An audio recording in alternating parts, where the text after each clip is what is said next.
What are the biggest misconceptions about migration? One of them is that somehow immigration is somehow very much different today than it was 20 or 30 years ago. Most migration today is illegal migration, over 50%, probably as much as 66%. That is highly troubling regardless of where you come from on this issue. If it's law and order, that's troubling. If it is human rights, that's troubling. If it is development kinds of things that you worry about, that's troubling. Pretty much everything else is the same. In fact, even its relative size, its size relative to the world's population, is not all that different than it was in the 1960s and the 1970s. If you do the math, that's a little over 3% of the globe's population. Interestingly enough, if you do the math for, let's say, our estimates in 1960, 70, 80, 90, you would find that, again, at that time you had about 2.2, 2.3% of the population.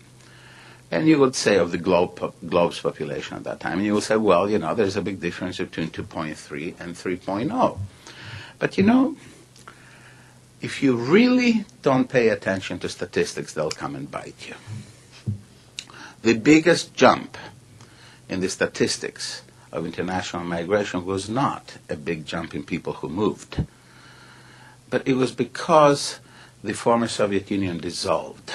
And when it dissolved, almost 30 million people fell under the definition of the United Nations as international migrants. In other words, it was not 30 million additional people who moved. It was borders that moved. So the biggest jump was that single historical event.